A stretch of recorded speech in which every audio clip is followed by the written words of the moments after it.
Welcome back to the Leadership Growth Blueprint podcast. Today's guest is Sean Flaherty, a leadership educator, speaker, and creator of the Momentum Framework. Sean has spent over 2 decades working in the trenches with executive teams, building innovative technology, and teaching leaders how to create clarity, trust, and real momentum inside their organizations. His work focuses on how language, systems, and leadership presence unlock creative potential of people and how momentum could actually be measured through relationships and innovation. Everyone, please welcome Sean Flaherty. Sean, you said when you tap into the creative potential of people you are leading, what moment in your career made that stop being a philosophy and start being a necessity? Interesting. So I think in the Navy. So I served in the Navy and the flight deck of an aircraft carrier as the lowest person in the organizational hierarchy. I signed up for 3 years and I became what was called a turd shirt.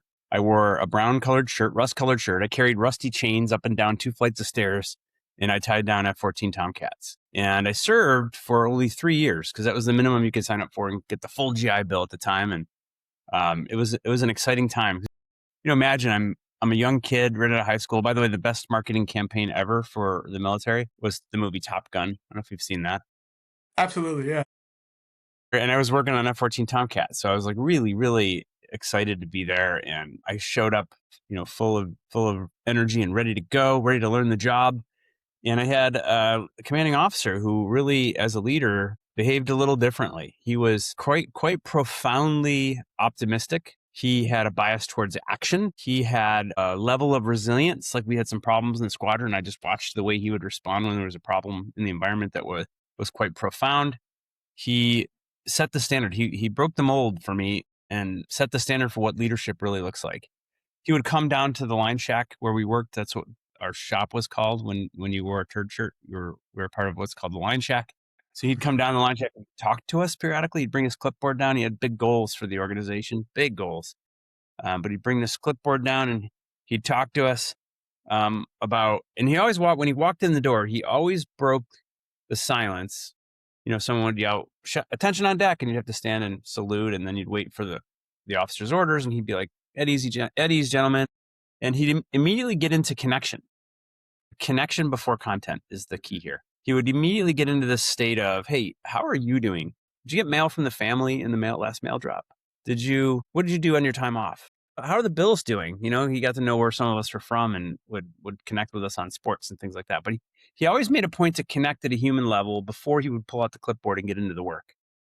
And for me, that's what I came to expect from leaders, came to expect that. And then when I got transferred to a different squadron, I found a very different environment, a very, very different environment. And the leader in that second squadron, well, let's just say it was a very top-down command and control, what you'd expect from the military, do your job, keep your head down, don't make a mistake sort of leadership profile. And I remember his speech. In his speech, he said this thing that stuck with me. I still remember it, so it worked, at least from his leadership style perspective. He said, "Proper planning precludes piss poor performance." He called it the 6 Ps. Say it again. Proper planning precludes piss poor performance. Now, if you think about that, it's true. Of course, it's true. You got to plan and you got to do your job. But from a leadership perspective, it's not very hope-inducing. It's not very optimistic. It's not very opportunity creating. Like, where do you put your creativity in that space? And the experience that I had in that second squadron was very, very different.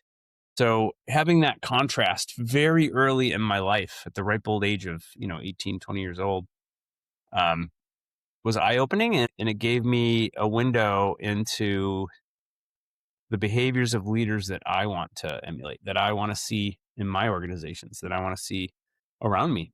I believe that everyone has the potential to be a leader. What does leadership mean? It means you create something that didn't exist before. You lead other people. Sometimes you just lead yourself. Sometimes you lead a broader environment. But in order to do that, you need possibility from people. And in order to get possibility, there needs to be something for them to step into, some form of hope, some form of a place to put your creative energy, your volition. And that stuck with me. I hope that answered your question. Absolutely. I want to say a couple of things. First and foremost, thank you for your service. I know that's not easy. Second thing I want to say is, why is it so important as a leader to genuinely connect with your staff, with your employees, opposed to being, for lack of a better word, kind of a hard ass leader? Like, I know it makes sense to me, but for someone out there listening, like, why can you get more out of your team being compassionate opposed to very authoritative. All right, there's a big difference between compassion and connection and caring. Okay. And I do think all three of those things are important. And I think you can be, and you asked the question, why is it important? Because I don't think you can get creativity out of an environment where there isn't some sense of caring between the people that are doing the work and the people being served. And also just simply between the people doing the work. Like when you foster the right environment for people to do their work, they start to care a little more about each other. When they care a little more about each other, they want to show up and do a good job. They want to do a better job. They want to create a better future together because they care about each other. The same with customers. If you don't form a situation, if you don't create a situation where people doing the work authentically care about the people that are on the receiving end of the work that you're doing, call those your customers, your clients, whatever it is in your ecosystem, you're not going to get their best creative work. And this is described by the science of what's called self-determination theory. Self-determination theory was written by Ed Deci and Richard Ryan. I think the seminal paper was written in 1970. There's been literally hundreds of thousands of researchers that have followed up on their discovery and have done research supporting it in every domain you can imagine, from the military, from business, sports, music, education, all over the place, in all countries all around the world. I know there's the conference this year is in Switzerland. It's in June. And there's a big cohort in Australia of researchers in Australia working on self-determination theory. So it's become sort of the de facto standard that describes what intrinsic motivation is all about. And again, if you want humans on your teams who are intrinsically motivated to do a good job and use their creativity, then one of the underlying components, according to self-determination theory, is called relatedness. And relatedness is about feeling cared for and having someone to care for. This sort of two-way, relationship orientation in your environment. Does that make sense? It's only one of the three factors, but it's an important one. Absolutely. And I have friends in the military, and that the camaraderie that you have with each other, yes, because you're going through hell, but it's because you genuinely care and you're willing to die for that person to your left, to your right. And I feel like if we can have that same mentality in the work and in corporate life, I feel like we can get way more done and we can scale at a much more rapid rate.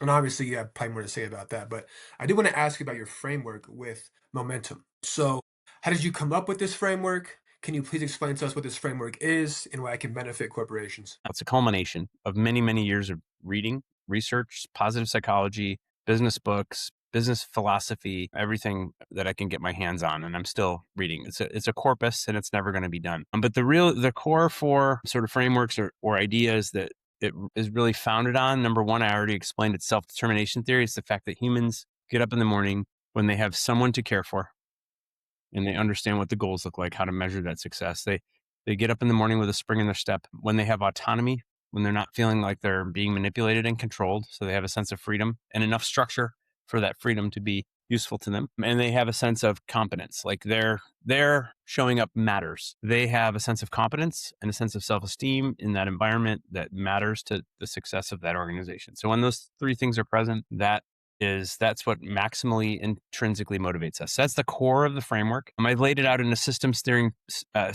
thinking perspective. I used a lot of work from both Donna Meadows out of MIT and Ken Wilber, who invented what's called the integral theory, which I think is he was the first philosopher that kind of merged Eastern philosophy with Western science and in a unified framework and I've read all of his books. It was just, when I first got my hands on it, it was fascinating. So systems thinking, self-determination theory, these are core to the framework. And then another one is this concept of distinction from Martin Heidegger, which really I learned from a gentleman named Werner Erhard. He founded what's called EST. He's kind of the father of the self-help movement at scale. So he trained millions of people on how to be, the language of being. Language, it turns out, is our tool. It's our power tool. It's the only really powerful tool that we have as leaders to actually cause change to occur beyond the room. When we speak, language is generative. It's not just descriptive. And we speak change into action. And understanding how language plays a role. Being is the house of language. That's a quote from Heidegger. And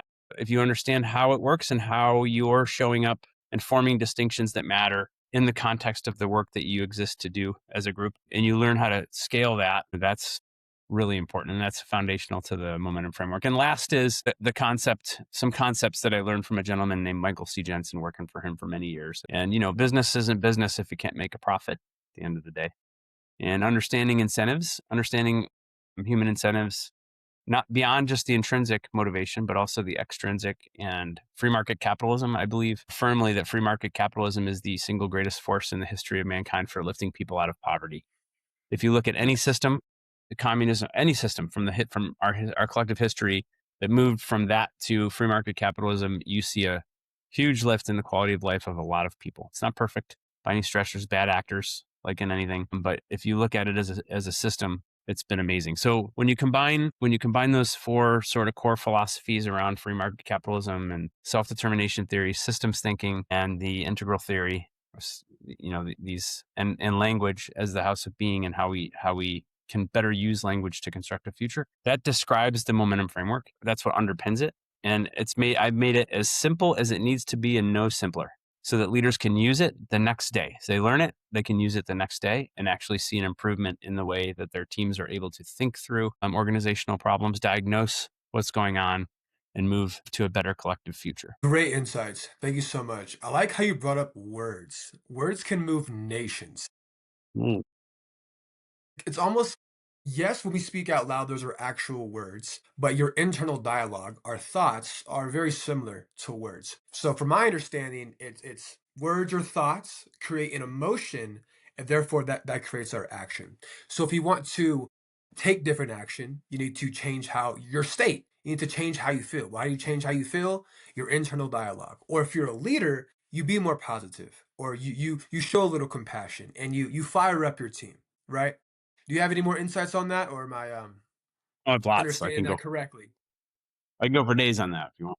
Go for it, my friend. Absolutely. The floor is yours. Yeah, I think one of the resilience is the art of, staying calm when you've got a real problem at hand. And it's an art form, and it's something that leaders, it's more than something that you practice, it's something you have to actually master.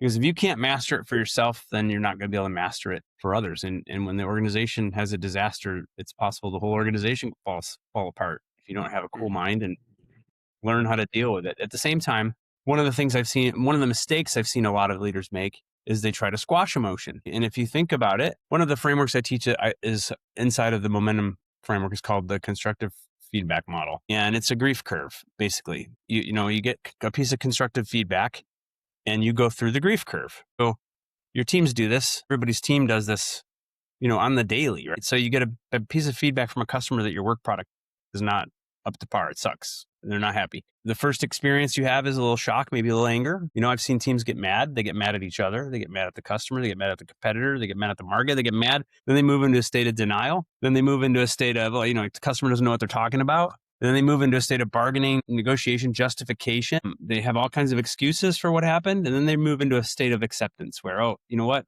We suck at our jobs, basically. And there's authentic remorse. And before you can get to that true state of acceptance where you're willing to actually step in and do something about it, you kind of have to go through that curve, right? Because if you're not going through that curve, think about this. If your team doesn't go through that curve at all, and I saw this in the Navy, by the way, I'll explain in a minute. If your team doesn't go through that curve, that emotion curve, when they get bad news about their work product, what does that mean? Think about it.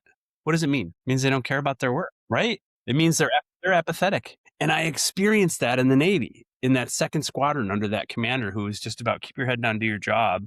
Proper planning precludes piss poor performance. He produced an apathetic environment where we couldn't wait to get out of the Navy. All we talked about was getting off the ship, getting out of the Navy, getting off the shifts. That's all we talked about. There was nothing about improving the work product or becoming a better squad.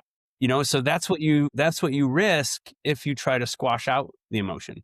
Your job isn't to squash it out. Your job as a leader is to create the space for it to be converted into something much more powerful, to be converted into a stronger commitment, to be converted into collaboration, better communication, and better coordination of activities. Like that's your job. Sorry, I'll keep going. No, I have a follow-up question. So how, as a leader, and there's essentially a fire going on within the business. I'm losing my mind. I am completely stressed. I know if I show my team I'm stressed, they're going to become stressed. They're going to lose their minds. How do I develop this mental resilience that you're talking about to stay calm internally without shutting down my emotions and without also, I guess, showing too much stress as well? Well, there's a difference between showing stress and showing emotion. Let's start there. So, one of the things we teach in ALC is that emotional granularity is a power tool. So, learning how to read and see what your emotions are doing and how they're having an impact on you is a power tool. Because once you can express it, you can share it. And if you can share it with your team, they're probably feeling the same way. You think just because you show up calm and cool when there's a fire going on that everybody else is going to be calm? I don't think so. So, I think it becomes more powerful if you're authentic with it and you deal with it. Like if you can express how you're showing up, what you're feeling, and how you're going to deal with it. So you model, okay, like this is happening. This is our reality now. This is what we're going to do about it. Like we're going to plan. We're going to, form a battle room. We're going to do this thing. We're going to brainstorm, but we're going to deal with it. I'm feeling the same way. It's not that you're trying to suppress the emotion or turn it away. You're trying to channel it. You want to channel the emotion into creativity. Is that How do you fair? do that? That's definitely fair, but how do you do that? First, by naming it to tame it. You have to name it in order to tame it. So you have to name the emotion in order to dissect it, figure out what's causing it. You have to name it if you're ever going to be able to effectively diagnose it, tame it, and turn it into a tool for you and your team. So name it to tame it. Yeah. And then look at the root cause of the emotion, not as good or bad, but as an objective thing that occurred in the world that you now have to deal with. Think of it as like a Stoics philosophy. I was just gonna say that, but in the moment when you're so angry, oh my gosh, it is so hard to actually take a step back and realize I'm not anger. I'm just someone experiencing anger. Do you Let me meditate tell you by chance? a story. Can I tell you a story? Yeah, Well, go ahead. absolutely. No, I was gonna ask. I meditate daily, and that's essentially all meditation is creating space between identity and thoughts. And it works wonders when stress does arise or when you are angry. You can actually take a step back and relax. That's all I was gonna say. What's your story? I love that, Jordan. Thank I you. was going to ask about your kids. So you have kids? How many kids do you have? I don't have kids. All right. Well, I had four kids. Okay. My youngest of my kids was, I don't know how to say this. I'll just say it how it is. She was the Yes. smartest of all my children, and they'll probably all admit that. Like at least from a grades perspective, she had the best grades, straight A student, played all the sports, had the best friends, like really good. One of those kids. It's really hard to say no to her. You know. Gotcha. She came home one day from a reptile show and told me she's going to get a bearded dragon. I said, "No, no, I'm a good dad. You have a dog. You can pet the dog. We don't need a bearded dragon. It's going to be a lot of work. You have no idea what you're getting yourself into. I'm going to end up taking care of all the arguments." No. So this enterprising young lady goes to school and she finds a book on the bookshelf at the library about bearded dragons, and she writes a wonderful book report about bearded dragons. Brings it home knowing I'm her editor. With a smile on her face, she hands it to me to review with a little smirk.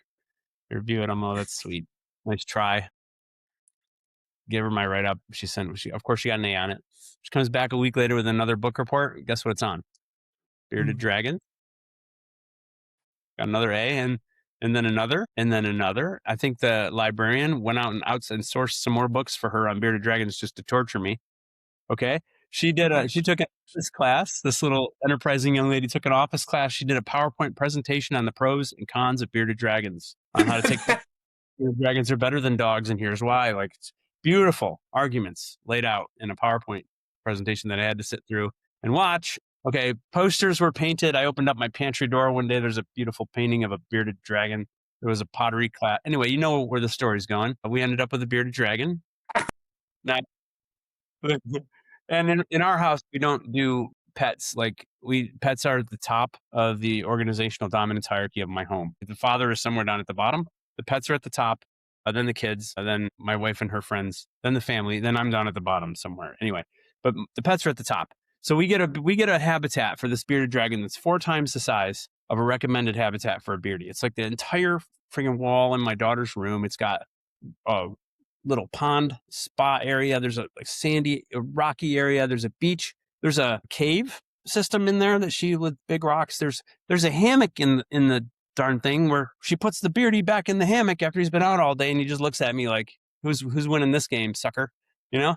The backdrop in the environment is like it looks like Australia. It looks like his homeland. It's a beautiful, beautiful habitat. It's got all the heat lamps, accoutrements. There's a heat lamps and UV lights and everything that you'd imagine for a bearded dragon. Okay, but that's not enough. So every day she takes the beardy out and she puts him on the floor.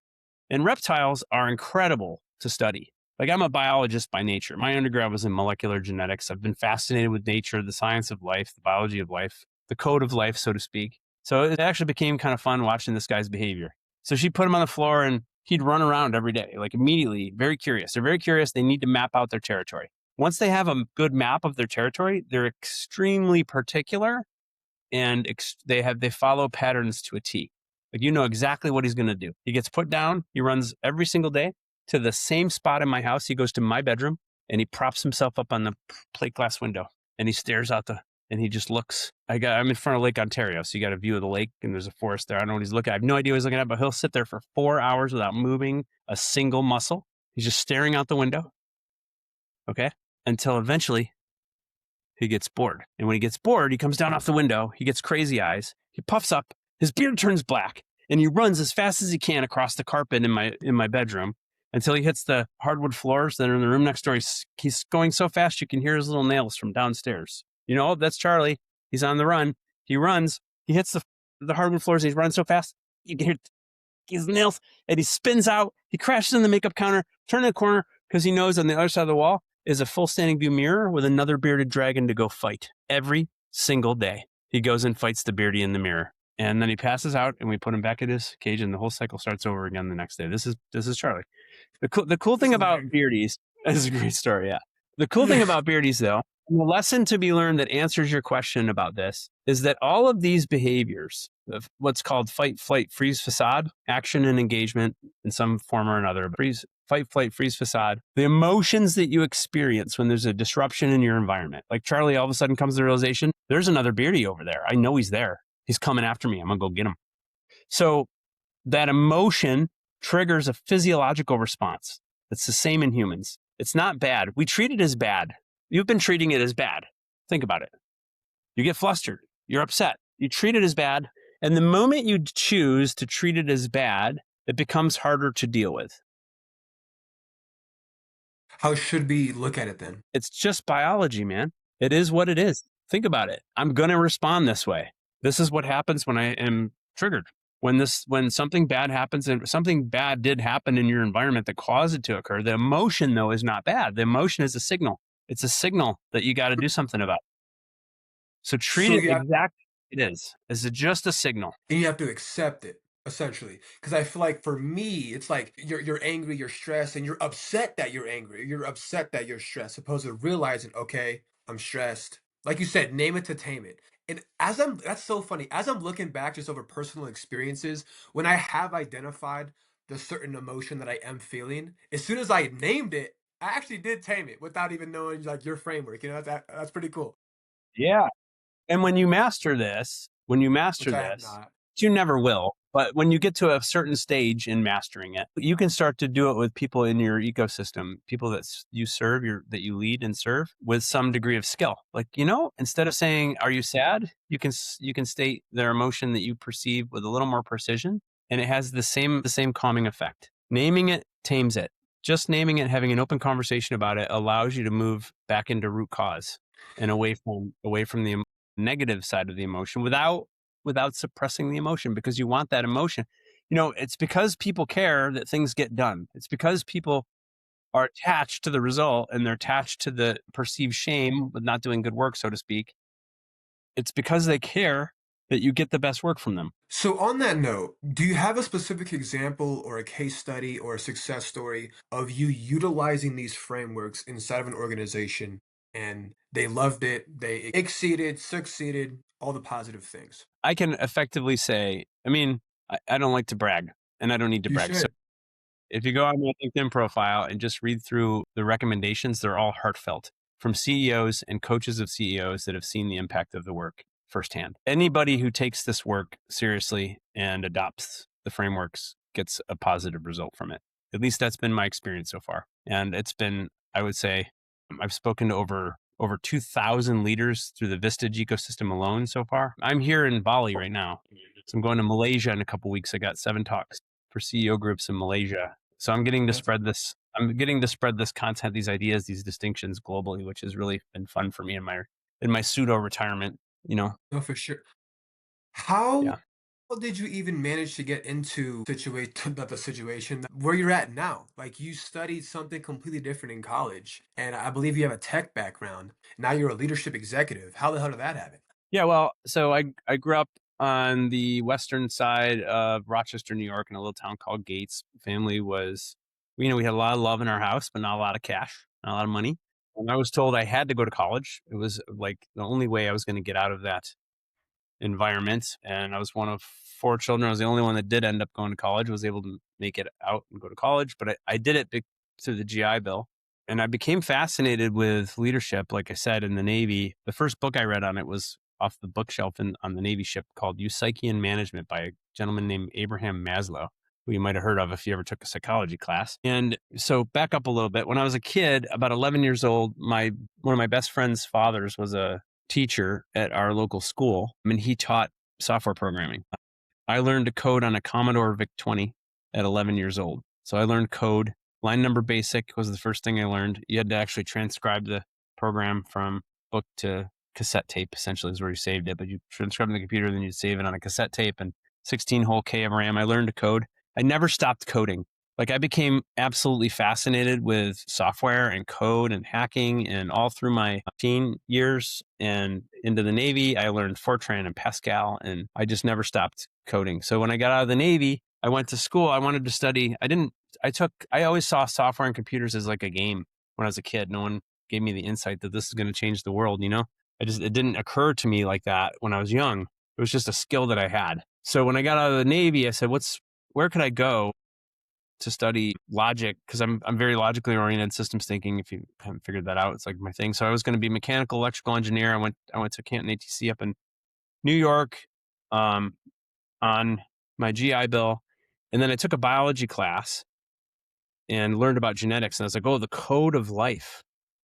It was like a light bulb went off. And I immediately became fascinated with a discipline called molecular genetics. I wanted to understand molecules and genetics and how life gets coded and decoded and all of that. So I spent a lot of years in a lab at the University of Rochester. I got my degree. I did some fellowships. I did some cool stuff in that space. And I learned to become a molecular geneticist. So my degree was in molecular genetics at the University of Rochester. And I got a job out of college at a place called Eastman Kodak, which you might have heard of. At the time, they were at the peak. They were at the peak of what they were accomplishing in the world. And they had a scientific imaging systems division, which I worked for. And I actually had the opportunity to at that point, weave together this software programming skill with these tools for genetics and engineering, genetic engineering and biology. And it was magical for me. But I also realized that working in corporate America was not for me.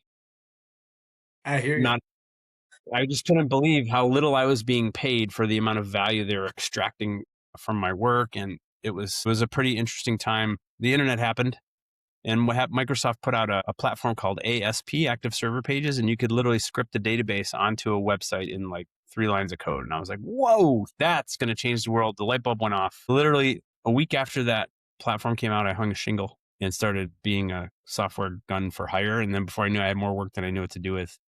Quit my job, hired some people. The rest is kind of history. I ran into some partners in the late 90s. We formed a company called ITX. Well, ITX was under one of my partner's banners, but we grew the company. It was phenomenal. And I was a partner there for many, many years. That was kind of the core way in which I added value to the world for 2.5 decades. And in the course of doing that, building that business, I realized there's a code to human behavior. And that code is like, If you Sorry, if you let me interject really quick. That is what I love. Like the code to human behavior. Behavioral science to me, Sean, is mind blowing. Continue. that's it. So there's a code to human behavior, and I think I've cracked it, and it's called the momentum framework. And like I said, in business, it's largely based on self-termination theory, language and being, integral theory, free market capitalism, and the work that was done by Michael Jensen. Yeah, that's it. So from the Gotcha. code to the code of life to the code of human behavior. It's That's the very interesting. Do you mind going in more depth? You went in depth on the first one. Can you go more in depth on the second pillar? I think it is. Can you name them one more time? Sometimes I can't remember anything. I'm sorry. systems thinking, integral theory. That one.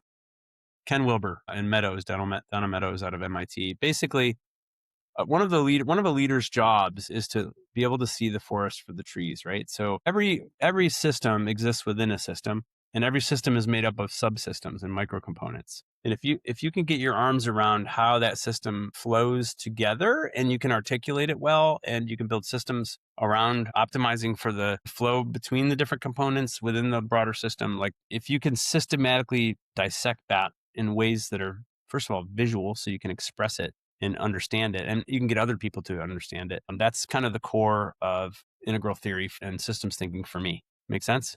I am like think about what I did for almost 30 years of my life. I built a business selling multi-million software, multi-million dollar, many human team building. Like I built software from scratch. Software, when you build it from scratch, is building something out of nothing.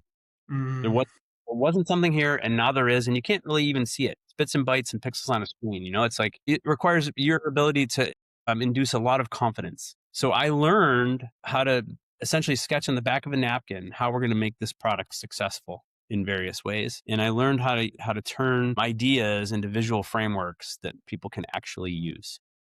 And I think that's the core of integral theory. That's what Ken Wilber has done really, really well with his work. And that's what I've learned from and kind of trying to take to the next level with the momentum framework. gotcha. Thank you for those insights. When you are working with a brand new client, what is the process from like onboarding to creating that new change with your framework? Mm. So one of the things I developed when I was at ITX is a pretty proprietary workshop process that systematically takes people through in a day. We called it our 1 day workshop. How are we going to think and how are we going to articulate what this product is going to do in such a way that it's going to convert customers into advocates, and by solving a specific set of problems for them in a specific dominance hierarchy in a specific order, so that you get the result that you want from the business. And I built a process for that. So I would take customers on this 1 day workshop journey. Yeah, great question. So then that would either tell them they're on the wrong path or get them unified on the right path, and then they would either spend the money or decide not to do it because they realized Right. whatever it was going to be. Sometimes they would do it internally and we wouldn't get the business, but that was how I basically built most of the accounts that were in that business. That provides great insights for other leadership coaches who may not have, who obviously aren't at your caliber just yet. Maybe marketing isn't, their strong suit. Do you recommend free workshops? Yeah, go for it. Let me just clarify. I am at a stage in my life where I am not a coach. I know from the outside in, you look at my material on LinkedIn, it looks like I'm coaching. I am not a coach. What I'm doing now is I level up entire leadership teams. Does it make sense? I have componentry workshops, ideas, frameworks that level up the entire team together so that they function better, they build culture better, and they operate at a higher level than they did before they were exposed to my work. I don't do one-to-one coaching, and I think that's an important distinction. Make sense? I appreciate that. And yeah, thanks for the clarity there. I suppose when I said coach, I meant just helping someone get better in a super broad sense. So if we had to pinpoint exactly, what would you classify your role? Or what would you identify with your role? Yeah. Yeah. Yeah, I have a leadership training company that levels up executive teams. Gotcha. Okay. Our mission that we've settled on recently, our guiding mantra is that we unlock the science of leadership with powerful tools that transform teams. So for me, it's all about the team and it's about the power tools that I bring to the table. We've spent a lot of energy and a lot of years kind of architecting what do these tools look like and how do they unlock the science for leaders and leadership teams so that they can perform better. Make sense?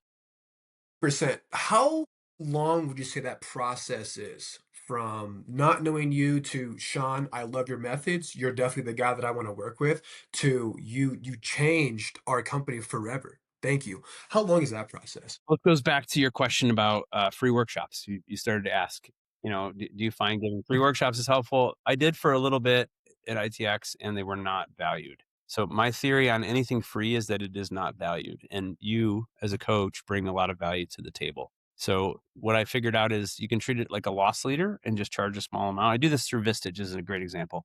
Like Vistage, they pay their facilitators to come in and train CEOs and they pay for your travel, but it's not enough, in my opinion, it's not enough to fully live on. So there's got to be something behind it that you sell. So I treat workshops kind of the same way. Like if you're gonna spend your time doing something, you deserve to get paid for the knowledge that you've spent however many years building. So that's my theory on that.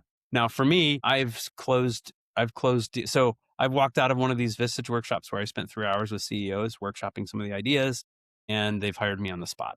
So they've said, okay, we're going to bring you in. Let's plan for next year. And it takes time to coordinate. Leveling up an entire leadership team in a big company takes a lot of time. So Mm. it's never going to, I'm never going to have it the next day. Well, I shouldn't say never because it has, but it rarely happens in the next day. But generally, that's the process. It's pretty cool. Either the material resonates with the leader or it doesn't. And nowadays, you don't really do workshops. You have another avenue for attracting the caliber of talent you want to work with. I do still call them workshops, and I do still do workshops, and they are lost leaders, so to speak. Like I just explained, so organizations like EEO have brought me in, Vistage, many other coaching organizations will bring me in to do like a half a day session with their CEOs. I get paid for that, and they pay for my travel, but it's a small amount of money, and I treat it like I'm getting access to all of these CEOs. So it's a workshop they can take value out of and apply the next day, but it's so valuable that they almost feel guilty not hiring, my team for the work that we can bring into the organization. That's my goal anyway. That's how I want them No, to feel. as like you said, what's the point of being in business if you're not making profit? So absolutely, you are damn right Which to make them feel that way. Honestly, Sean, I'm pretty curious to see what's inside this workshop. Maybe I have to attend one of these. fun. That's a lot of fun. I suppose to help out maybe other leadership consulting firms or other leadership coaches, one might say, that aren't at your caliber yet, what is some advice you can give to them to help them get to that level, at least from a marketing, business consulting standpoint? Long-term thinking. Mm, I think we often get mired in how do I get that next sale? Short-term thinking. mm. If you're of service, if you read through my LinkedIn posts, I give everything away. Just be of service. And I believe that it will come back tenfold. So every interaction, try to give more than you take. My father taught me that actually. God rest his soul, my That's a stepfather. good But good way to live. every every room you enter, you leave someone with a smile, or you leave it a little better than you found it. And if you approach the world that way, that's one piece of advice tried to give my kids. It's yeah, it works. I believe in karma. So if you're always doing good things, making other people smile and, cleaning up after yourself, making places look better, um, after you leave, yeah, good things are definitely gonna happen to you. I am definitely a believer in that. As we're wrapping up on time, Sean, is there one thing that you want to say to a consulting firm that you would possibly want to work with about their organization that might just change the way that they think about leadership? Well, leadership, in my opinion, is more than just being effective at getting an outcome. It's also forming, like scientifically, this is proven. It's forming stronger connections between the people doing the work and the customers that you have. And if you can figure out how to not only to do that, but to measure it, you will change the culture of your organization, and it can only be for the better. Great question. That Made me think. that is extremely powerful. I've never heard leadership broken down in that manner. I'm going to repeat it to make sure I have it.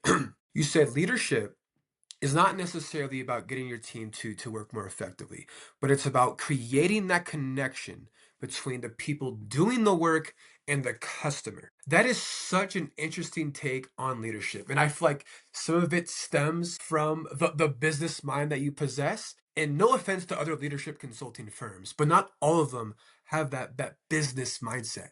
And the way you articulated that was flawless, Sean. Thank you. And I'm sure the audience appreciates that as well. You're welcome, Jordan. Thank you. This is a good conversation. Absolutely. Where can they find you, my friend? Website, social media? Yeah, LinkedIn, John Flaherty. Can't miss me. I'm always posting. www.alcleadership.com. You can find my team there. Perfect. Audience, thanks for tuning in. And Sean, have fun in Bali, my man. Absolutely.